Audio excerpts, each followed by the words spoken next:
Thank you all for coming. I'm honored to stand with the Prime Minister of a free and sovereign Iraq. Welcome, Mr. Prime Minister. I applaud your leadership and your courage. Thank you. I'm honored to welcome a friend to the White House. Thank you.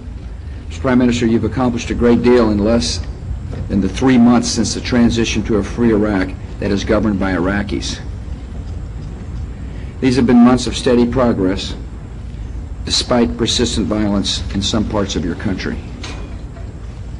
Iraqis and their leaders are engaged in a great and historic enterprise to establish a new democracy at the heart of a vital region. As friends of liberty, the new leaders of Iraq are friends of America and all civilized nations.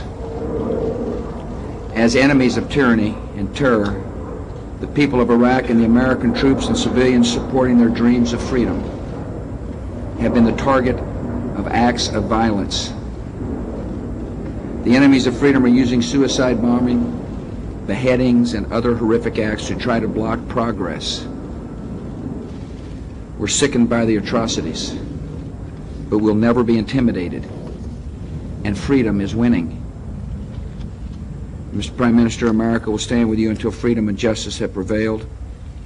America's security and Iraq's future depend on it. The Iraqi people are showing great courage and great determination. As terrorists have attacked Iraqi security forces, still more brave Iraqis have come forward to volunteer to serve their country. As killers have attempted to assassinate government officials, Iraq's leaders have refused to be intimidated, and the vast majority of Iraqis remain committed to democracy. The path to our safety and to Iraq's future as a democratic nation lies in the resolute defense of freedom. If we stop fighting the terrorists in Iraq, they would be free to plot and plan attacks elsewhere, in America and other free nations. To retreat now would betray our mission, our word, and our friends. Mr. Prime Minister, America will keep its commitments. The path ahead is difficult because a free Iraq has deadly enemies. Remnants of the old regime and terrorist groups want to prevent Iraq's elections and demoralize Iraq's allies. Because of that, Prime Minister Alawi and I believe terrorist violence may well escalate as the January elections draw near. The terrorists know that events in Iraq are reaching a decisive moment. If elections go forward, democracy in Iraq will put down permanent roots, and terrorists will suffer a dramatic defeat. And because Iraq and America and our coalition are standing firm, the Iraqi people, and not the terrorists, will determine Iraq's future. There's much at stake. Mr. Prime Minister, you recently said the war in Iraq now is not only an Iraqi war, it is a war for the civilized world to fight terrorists and terrorism. And there is no route but the route of winning. Prime Minister Tony Blair recently called the struggle in Iraq the crucible in which the future of global terrorism will be determined. I share the view of these strong leaders that Iraq is a central front in the war on terror, and our only option is victory. We're making steady progress in implementing our 5-step plan toward the goal we all want, completing the mission so that Iraq is stable and self-governing, and American troops can come home with the honor they have earned. First step was achieved on June 28th, not only on time, but ahead of schedule, when the coalition transferred full sovereignty to a government of Iraqi citizens. The second step is to help Iraq's new government establish stability and security. Iraq must be able to defend itself, and Iraqi security forces are taking increasing responsibility for their country's security. Nearly 100,000 fully trained and equipped Iraqi soldiers, police officers, and other security personnel are working today, and that total will rise to 125,000 by the end of this year. The Iraqi government is on track to build a force of over 200,000 security personnel by the end of next year. With the help of the American military, the training of the Iraqi army is almost halfway complete. And in Najaf and other important areas, Iraqi military forces have performed with skill and success. In Najaf, Iraqi and coalition forces effectively surrounded, isolated, and engaged enemy militias. Prime Minister Alawi and his government reached out to the local population to persuade citizens the path to a better future would be found in political participation and economic progress. The interim government then negotiated from a position of strength to end the standoff. Serious problems remain in several cities. Prime Minister Alawi believes this combination of decisive action and outreach to peaceful citizens is the most effective way to defeat terrorists and insurgents and secure the peace of Iraq. And America stands with him. The third step in our plan is to continue improving Iraq's infrastructure. On television sets around the world, we see acts of violence, yet in most of Iraq, children are about to go back to school, parents are going back to work, and new businesses are being opened. Over 100 companies are now listed on the Iraqi Stock Exchange, and an average of 5 new companies are joining each week. Electricity has been restored above pre-war levels. Telephone service has increased dramatically. More than 2,000 schools have been renovated and millions of new textbooks have been distributed. There's much more work to be done. We've already spent more than $1 billion on urgent reconstruction projects in areas threatened by the insurgency. In the next several months, over $9 billion will be spent on contracts that will help Iraqis rebuild schools, refurbish hospitals and health clinics, repair bridges, upgrade the electricity grid, and modernize the communications system. Prime Minister Alawi and I both agree that the pace of reconstruction should be accelerated. We're working toward that goal. The fourth step in our plan is to enlist additional international support for Iraq's transition to democracy. The multinational force of some 30 nations continues to help secure a free Iraq. We honor the servicemen and women of Great Britain, Bulgaria, Denmark, El Salvador, Estonia, Hungary, Italy, Latvia, the Netherlands, Poland, Slovakia, Spain, Thailand, and Ukraine who died, besides Iraqis and Americans, for the cause of freedom and security of the world. Our coalition is grateful that the United Nations has reestablished its mission in Baghdad. We're grateful to the G8 countries and the European Union for pledging support to the new Iraqi government. We're grateful to the NATO alliance for helping to train Iraqi forces. We're grateful to many of Iraq's creditors, which have agreed to a further reduction of Iraq's debt. Because all nations have an interest in the success of a free Iraq, I urge all nations to join in this vital cause. The fifth and most important step in our plan is to help Iraq conduct free national elections no later than next January. An Iraqi electoral commission is now up and running and has already hired personnel and is making key decisions about election procedures.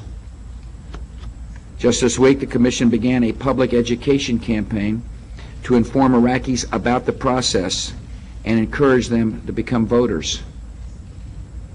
United Nations electoral advisors are on the ground in Iraq, though more are needed. Prime Minister Alawi and I have urged the UN to send sufficient personnel to help ensure the success of Iraqi elections. At every stage in this process of establishing self-government, the Iraqi people and their leaders have met the schedules they set and have overcome their challenges with confidence. And under this good man's leadership, they will continue to do so. The war for Iraq's freedom is a fight against some of the most ruthless and brutal men on earth. In such a struggle, there will be good days and there will be difficult days. But every day our resolve must remain firm. Prime Minister, today I want to leave you and the nation you serve with a clear message. You have not faltered in a time of challenge, and neither will America. Thank you for your leadership. We're honored with your visit. Thank you. Mr. President, thank you for those kind words. It is an honor to be here today in your nation's capital. It is a great honor to share this platform with you, a leader who worked tirelessly for the liberation of my country. These last few days have been difficult for us Iraqis, for you Americans, and for all our allies. Let me start by saying that my thoughts and prayers are with the families of those fighting today in Iraq, and in particularly with the families of those who have lost loved ones at the hands of the terrorists or the insurgents. Like this nation, which in the face of such brutality is standing strong against terrorism, so we Iraqis will not be cowed by the terrorists. Your government and my government understand what is at stake today in Iraq. Today we face a concentrated campaign by terrorists and by the enemies of all the values which we hold dear, a campaign to shake our resolve and to prevent Iraq and Iraqis from attaining the freedom and democracy which we have dreamed of for more than the last 30 years. These terrorists understand all too well that success in Iraq will be an enormous blow for terrorism worldwide and an enormous step forward for peace and stability in the Middle East and in the wider world. I thank you, Mr. President, for your determination to stand firm with us in Iraq and for the unflinching message which you are delivering to our enemies. Mr. President, I stand here today as a Prime Minister of a country emerging finally from dark ages of tyranny, aggression, and corruption. Like you, I knew how evil Saddam Hussein and his regime truly were. Like you, I knew the damage he had brought on his country. Like you, I knew of the wars he had started and the dangers he posed to my region and the world, or at least I thought I knew, for I, like millions of other Iraqis, were forced into exile, realizing that we could only fight Saddam from outside Iraq. Even then, we were not safe, as I myself can testify. But when I returned to Iraq, following the liberation of my country, I was truly shocked by just how much damage Saddam had done to in his 30 years of rule. Iraq is deeply scarred society in a very troubled region. Today we are witnessing all too vividly the true extent of the damage which Saddam inflicted on our society. Mr. President, Iraqis thank God, thank America, and thank our allies that Saddam is gone. We are safer, the region is safer, the world is safer without him. But the scars will take time and determination to heal. Again, Mr. President, I thank you for your leadership. We had an excellent meeting today, building on the talks we had on Tuesday in New York. We discussed the challenges ahead of us and how to confront them. We discussed the plan to take Iraq through these difficulties and to ensure that democratic elections take place on time next year. And we discussed the importance of maintaining the strength of the coalition and the support of the international community in helping us to succeed. As we discussed, the plan focuses on building democracy, defeating the insurgency, and improving the quality of life for the ordinary Iraqis. Our political plan is to isolate the terrorists from the communities in which they operate. We are working hard to involve as many people as we can in the political process to cut the ground from under the terrorists' feet. Of course, we know that terrorism cannot be defeated with political tools alone, but we can weaken it. Ending local support helps us to tackle the enemy head-on, to identify, isolate, and eradicate this cancer. Our military plan will enable us to build and maintain security across Iraq. Ordinary Iraqis are anxious to take over entirely this role and to shoulder all the security burdens of our country as quickly as possible. We do not want the multinational force to stay in Iraq any more than you want to remain there. But for now, we need you. We need the help of our American and multinational partners while we continue to accelerate the training of Iraqi security forces. The Iraqi government now commands almost 100,000 trained and combat-ready Iraqis, including police, National Guard, and Army. The government have accelerated the development of Iraqi special forces and established a counter-terrorist strike force to address the specific problems posed by the insurgency. Our intelligence is getting better every day. You have seen that in the successful resolution of the Najaf crisis and in the targeted attacks against insurgents in Fallujah. Finally, our economic plan is to improve the everyday lives of Iraqis as we deliver both political and security progress. Here, thanks to a large extent to the generous security and reconstruction funding approved by the United States Congress, work is underway. Oil pipelines are being repaired, basic services improved, streets and homes rebuilt, schools, hospitals, and clinics reopened. Thousands of Iraqis have new jobs. Salaries have been increased dramatically, in many cases 5 or 4 times over. Iraq's economy, freed from the strange hold of a failed Ba'athist ideology, is finally starting to flourish. Mr. President, we also discussed the importance of holding a free and fair national and local elections this coming January, as planned. I know that some have speculated, even doubted, whether this date can be met. So let me be absolutely clear that elections will occur in Iraq on time in January, because Iraqis want election on time. In 15 out of 18 Iraqi provinces, the security situation is good for elections to be held tomorrow. Here, Iraqis are getting on with their daily lives, hungry for the new political and economic freedoms they are enjoying. Although this is not what you see in your media, it is a fact. The Iraqi elections may not be perfect. They may not be the best elections that Iraq will ever hold. They will no doubtedly be an excuse for violence from those who despair and despise liberty, as were the first elections in Sierra Leone, South Africa, and Indonesia. But they will take place, and they will be free and fair. Finally, Mr. President, a word about international resolve. Iraq cannot accomplish this alone. The international forces of tyranny and repression are lined up against us. Iraq is now the main battleground between the forces of hope and the forces of fear. This is a struggle which will shape the future of our world. Already Iraq has many partners. More than 24 countries are represented in Iraq with troops on the ground. We Iraqis are grateful for each and every one of these courageous men and women. The United Nations, the European Union, the G8 have lent their strong support.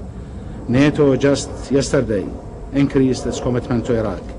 Many more nations have committed to Iraq's future in the form of economic aid. I am grateful for the support. I look to my Arab brothers to join us fully. I know it is difficult, but the coalition must stand firm. When governments negotiate with terrorists, everyone in the free world suffers. When political leaders sound the sirens of defeatism in the face of terrorism, it only encourages more violence. Working together, we will defeat the killers, and will do this by refusing to bargain about our most fundamental principles. I understand why, faced with the daily headlines, there are those doubts. I know too that there will be many more setbacks and obstacles to overcome. But these doubters underestimate our country, and they risk fueling the hopes of terrorism. Mr. President, there are those who want to divide our world. I appeal to you, who have done so much already to help us, to ensure they don't succeed. Thank you. We'll take a couple of questions now. Terry.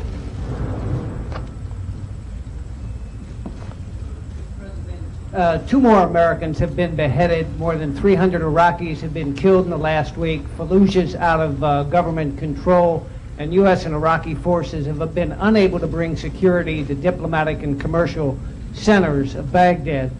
Why haven't U.S. forces been able to capture or kill al-Zarqawi? who's blamed for much of the violence? And what's your answer to General John Abizaid's statement that I think we will need more troops than we currently have? If that's what he says, he was in my office this morning. He didn't say that to me, but if he were to say that, I'd listen to him. Just like I've said all along, that when our commanders say that they need support, they'll get support, because we're going to succeed in this mission. First part of the question was, how come we haven't found Zarqawi? We're looking for him. He hides. He's got a effective weapon, and that is terror. I said yesterday that our military cannot be defeated by these thugs. But what they do is behead Americans so they can get on the TV screens. And they're trying to shake our will, and they're trying to shake the Iraqis' will. That's what they're trying to do. You know, like all Americans, I'm disgusted by that kind of behavior. But I'm not going to yield. We're not going to abandon the Iraqi people. It's in our interest that we win this battle in the war on terror. See, I think that the Iraq theater is a part of the war on terror. That's what the Prime Minister said as well. He believes the same thing. He understands what's going on there. After all, he lives there. And I believe that if we wilt or leave America, security will be much worse off. I believe that if we fail in Iraq, it's the beginning of a long struggle. We will not have done our duty to our children and our grandchildren. And so that's why I'm consistently telling the Iraqi citizens that we will not be intimidated. That's why my message to Mr. Zarqawi is, you cannot drive us out of Iraq by your brutality. It's tough work. Everybody knows that. It's hard work. But we must not allow the actions of a few. And I emphasize that. I say that because there are 25 million Iraqis, by far the vast majority of whom want to live in a free society. And we cannot allow the actions of a few to determine the fate of these good people, as well as the fate of the security of the United States. May I, Mr. President? Sure. I just have a few words to say to this question. We cannot really substitute Iraq for Fallujah. Fallujah is a small part of Iraq. There are insurgents and terrorists who are active there for geographical reasons. The people of Fallujah are adamant that they should, whenever they are capable, to get rid of the insurgents. We have been talking to them. I have been talking to them, engaged in dialogue. My deputy met with the Fallujah tribes 2 days ago. Things are moving in the right direction, and we are hitting insurgents and terrorists in this part of the world. To have more troops we don't need. What we need really is to train more Iraqis, because this is ultimately for Iraqis, for Iraqi security forces to take responsibility for their own security and to defend the rest of the civilized world. What is happening, sir, in Iraq is really, Iraq is becoming a front line for a global fight against terrorists. So that's why Zarqawi is not alone. There are other groups similar to Zarqawi. There are groups who are insurgents who have stained their hands with the murders of the Iraqi people, who were Saddam's loyalists. They are working together. We assure you that we are going to defeat these evil forces in Iraq and throughout the world. Steve.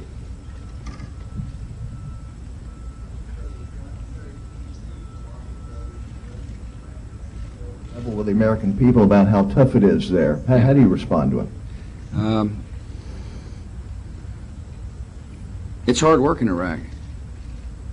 Everybody knows that. We see it on our TV. My message is that we will stay the course and stand with these people so that they become free. It's in our national interest we do so. I believe this is a central part in the war on terror. I believe that when we succeed in Iraq, that America will be more secure. I also know that a free Iraq will send a clear message to the part of the world that is desperate for freedom. It's hard work. The American people know that. But I believe it's necessary work. And I believe a leader must be consistent and clear and not change positions when times get tough. And the times have been hard. These are hard times. But I understand that what mixed messages do. You can embolden an enemy by sending mixed message. You can dispirit the Iraqi people by sending mixed messages. You send the wrong message to our troops by sending mixed messages. That's why I will continue to lead with clarity and in a resolute way. Because understand the stakes. These are high stakes. And we'll succeed. Is anybody here from the Iraqi media? Why don't we? Yes, please, sir. Standing next to a fine man in Dean's. سر عفوا سؤالي هو ما إجراءاتكم وما هي الخطط التي ستقومون بها لإسراع بوصول الأموال التي وعدت بها الدول المانحة من أجل تشجيع الاستثمار بالعراق خصوصا أن العراق يعاني الآن من موجة بطالة. I'm not so sure I agree with that. The question to you, Mr. President, what are the plans to accelerate the arrival of the fund donated by various countries around the world, the countries that are contributing to the rebuilding of Iraq, in order to encourage investments in Iraq, particularly with a very high unemployment rate? Right. There are at least three aspects to the reconstruction project. One is our own money. And as I mentioned in my remarks, there's $7 billion committed. We've got more money to spend, and we will spend it when contracts are let, and when there's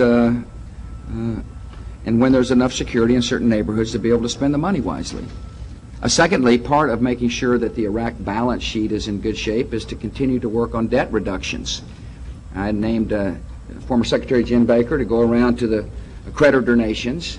He received some commitments, and I believe that the world will make its decision later on this year as to how much debt reduction there will be in Iraq. And thirdly, as you mentioned, other nations have pledged help to the Iraqi people, and there will be a donors conference in Japan, kind of an accountability conference for people to come and explain where they are and meeting their different promises. Yes, NBC man there. Your name? Gregory, sir. Gregory. Mr. President, you say today that the work in Iraq is tough and will remain tough, and yet you travel this country and the central theme of your campaign is that America is safer because of the invasion of Iraq. Can you understand why Americans may not believe you? No. Anybody who says that we're safer with Saddam Hussein in power is wrong. We went into Iraq because Saddam Hussein defied the demands of the free world. We went into Iraq after diplomacy had failed. And we went into Iraq because I understand after September the 11th, we must take threats seriously before they come to hurt us. And I think it's a preposterous claim to say that America would be better off with Saddam Hussein in power. I certainly know that that's the case for America, and I certainly know it's the case for the Iraqi people. These are the people who were tortured. This good man was abed in a London flat, and he wakes up with two Saddam henchmen there with axes, trying to cut him to pieces with an axe. And fortunately, he's alive today. Fortunately, we call him friend and ally. But he knows what it means to have lived under a society in which a thug like Saddam Hussein would send people with axes to try to kill him in bed in a London flat. Now, this world is better off with Saddam Hussein in prison. Sir, may I just follow? Because I don't think you're really answering the question. I mean, I think you're responding to Senator Kerry. When there are beheadings regularly, the insurgent violence continues, and there are no weapons of mass destruction. My question is, can you understand that Americans may not believe you when you say that America is actually safer today? Imagine a world in which Saddam Hussein were still in power. This is a man who harbored terrorists, Abu Abbas, Abu Nadal, Zarqawi. This is a man who was a sworn enemy of the United States of America. This is a man who used weapons of mass destruction. Going from tyranny to democracy is hard work. But I think the argument that says that if Saddam Hussein were still in power, we'd be better off, is wrong. King. Sir, I'd like you to answer Senator Kerry and other critics who accuse you of hypocrisy or opportunism when on the one hand you put so much stock in the CIA when it said Saddam Hussein had weapons of mass destruction, and now say it is just guessing when it paints a pessimistic picture of the political transition. And I'd like to, if you don't mind, follow on something the Prime Minister just said. If General Abizaid says he needs more troops and the Prime Minister says he does not want more troops, who wins? Let me talk to General Abizaid. As I said, he just came in to see me, and I want to make sure I'm not suggesting any of the reporters here might be taking something out of context. That would never happen in America. But nevertheless, I do want to sit down and talk to him about it. Obviously, we could work this out. I mean, if our commanders on the ground feel it's in the interest of the Iraq citizens to provide more troops, we'll talk about it. That's why they're friends. That's what we do about friends. First part of the question? You've been opportunistic in. Got it. Listen, the other day I was asked about the NIE, which is a National Intelligence Estimate. This is a report that talks about possibilities about what can happen in Iraq, not probabilities. I used an unfortunate word, guess. I should have used estimate. And CIA came and said, this is a possibility, this is a possibility, and this is a possibility. But what's important for the American people to hear is reality. And the reality is right here in the form of the Prime Minister. And he is explaining what is happening on the ground. That's the best report. And this report was written in July, and now we are here in September. And as I said, estimate would have been a better word. Hold on for a minute, please. We've got other people from, hold on a second, from Iraq. Are you from Iraq? No. Okay, no, hold on a second. We need people from Iraq first, please. One journalist from Iraq. You're not from Iraq, Alan. And neither are you, Elizabeth. No, give al-Arabiya. Is anybody here from CBS? Roberts, there you are, please. I happen to be here, thank you. Sir, Terry, you're next. You have been accused on the campaign trail in this election year of painting an overly optimistic portrait of the situation on the ground in Iraq. Yesterday in Valley Forge, you said that there was a handful of people who were willing to kill to try to disrupt the process. Isn't that really understating the case, particularly when there are intelligence reports that hundreds, if not thousands, of foreign fighters are streaming across the border from Syria to take up the fight of the insurgency? And do you believe, given the situation on the ground in Fallujah and other northern cities in the Sunni Triangle, that elections are possible in 4 months? I do. Because the Prime Minister told me they are. He's interested in moving this country forward. And you heard his statement, and I believe him. First part of the question? Are you painting? Yeah, got it. Yeah, yesterday, right, I said, look, what we're seeing on our TV screens are the acts of suicide bombers. They're the people that are affecting the nightly news. And they know its effect. I said that the enemy cannot defeat us militarily. What they can do is take acts of violence that try to discourage us and try to discourage the Prime Minister and the people of Iraq. Look, I'm fully aware we're fighting former Ba'athist and Zarqawi network people, but by far the vast majority of people, John, and of 25 million people, want to live in freedom. My point is that a few people, relative to the whole, are trying to stop the march of freedom. It is tough work. Everybody in America knows that. And the fundamental question is, are we going to allow the tough work to cause us to retreat, to waver? And my answer to the American people and the Iraqi people and to the enemy is that we will complete our mission. We will do our duty. We will adjust strategies on the ground depending upon the tactics of the enemy. But we're not going to allow the suiciders to drive us out of Iraq. Terry. May I yeah, please. Let me explain something which is very important. I have noticed in the media it have been neglected and omitted several times in the Western media. Iraq is made out of 18 provinces. 18. Out of these 18 provinces, 14 to 15 are completely safe. There are no problems. And I can count them for you. Starting from Basra, moving into Iraq, Kurdistan. There are 3 areas, 3 provinces, where there are pockets of insurgents, pockets of terrorists who are acting there and are moving from there to inflict damage elsewhere in the country. So really, if you care to look at Iraq properly and go from Basra to Nasiriyah, to Kut, to Diyala, to Najaf, to Karbala, to Diwaniyah, to Sumawa, to Kirkuk, to Sulaymaniyah, to Dahouk, to Arbil, there are no problems. It's safe, it's good. There are problems in Fallujah. Fallujah is part of a province. The province is called Al-Anbar. It's a vast, very big. It has many other important towns, such as Ana, such as Rawa, such as Rumadi. There's nothing there. In Ana and Rawa and here, there is nothing, no problem, except on a small pocket in Fallujah.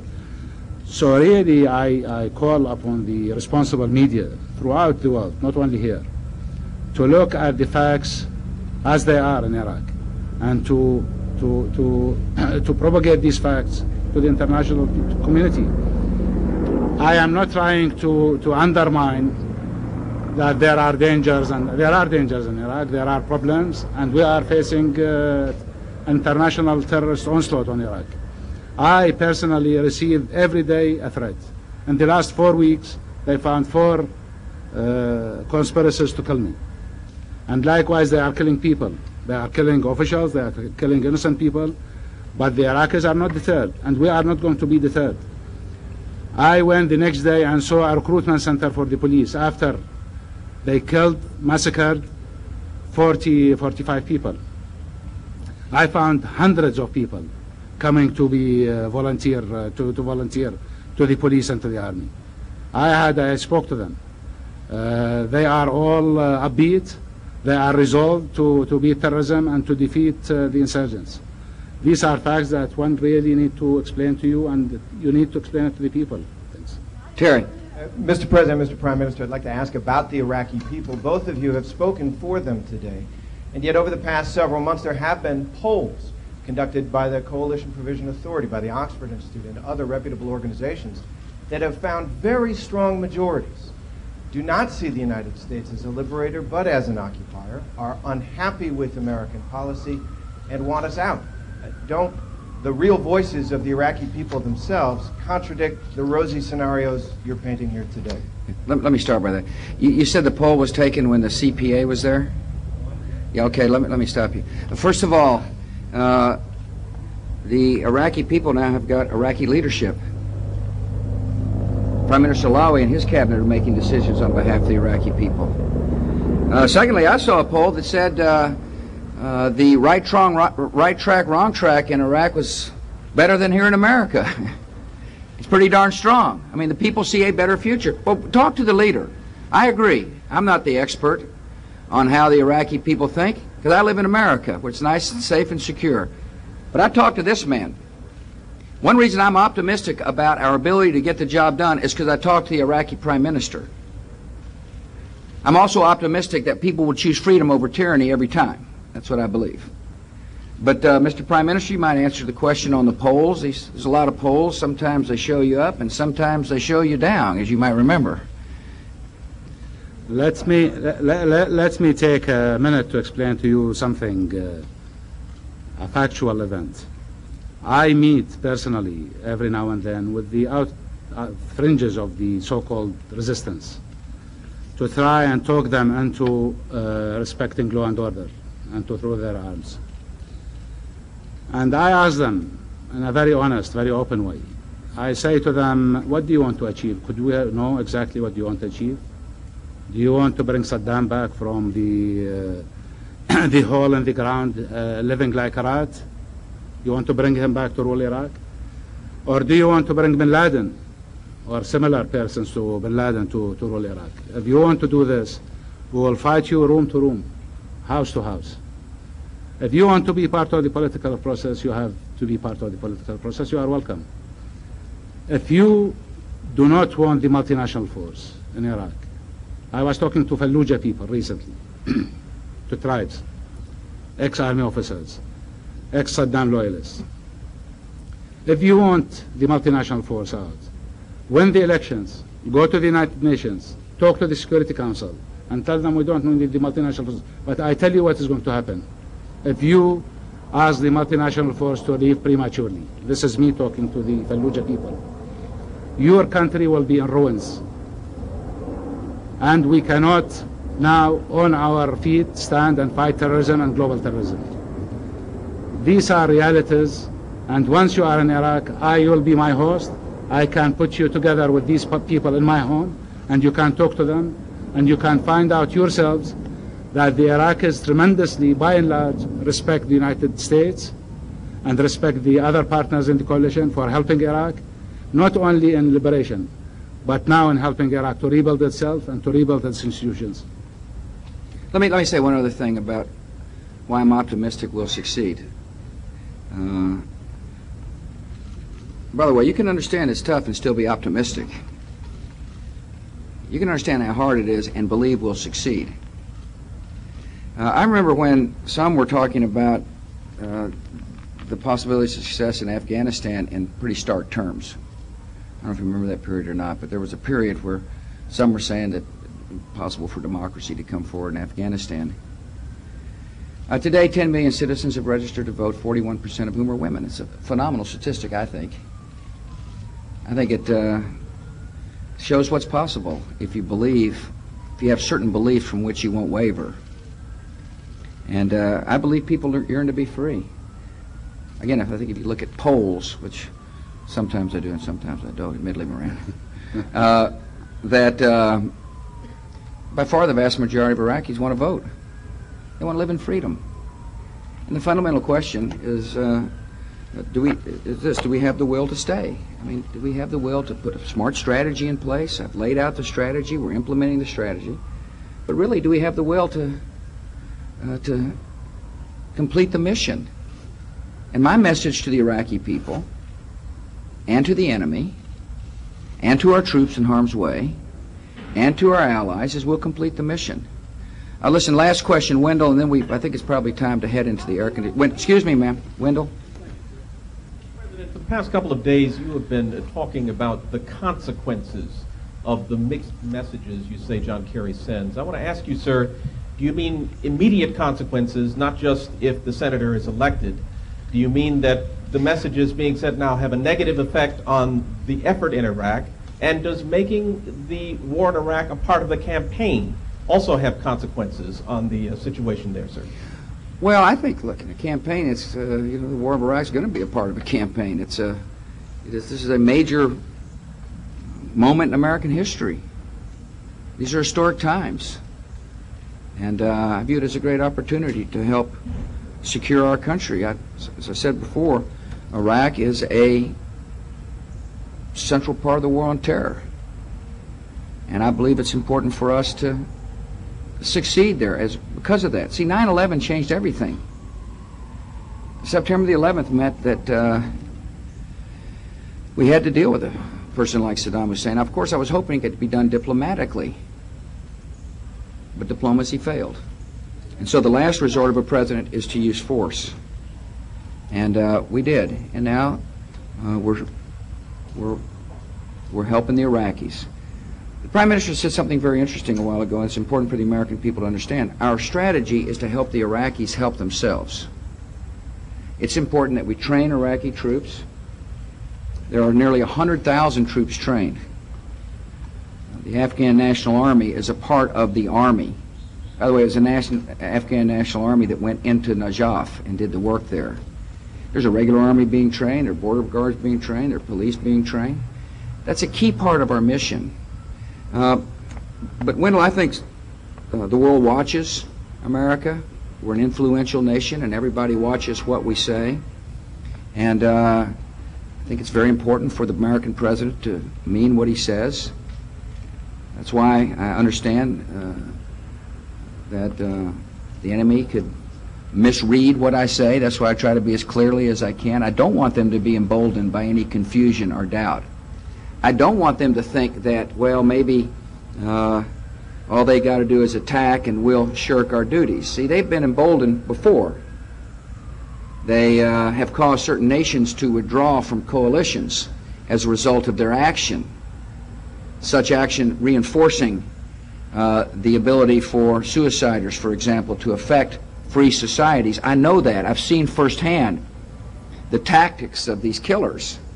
And so therefore I think it's very important for all of us involved in the process not to send mixed signals. I don't know what the enemy thinks today, but I do know they're watching America very carefully. I do know they want to affect other nations by their acts of murder. I do know they were emboldened when Spain withdrew from Iraq as a result of attacks on election. And therefore, I have a duty to our troops, for starters, most importantly, not to send a mixed signal. I want our troops to know that the sacrifices they are making are worthwhile and necessary for the security of this country. And I don't want the Iraqis to fear that, all of a sudden there'll be a change of heart, that there'll be tough times politically, or that, a poll might say something and therefore cause me to change my opinion. I don't want them to think that, because they have to make the hard choices for freedom. They have to go from a society that has been tortured and by a brutal thug to a society in which they take responsibility for their daily lives. I don't want the coalition forces to feel like we're wavering. And so I understand that people watch our words, and that's an explanation of why I say what I say. Listen, thank you all very much. Mr. Prime Minister, I appreciate your good job. Proud you're here.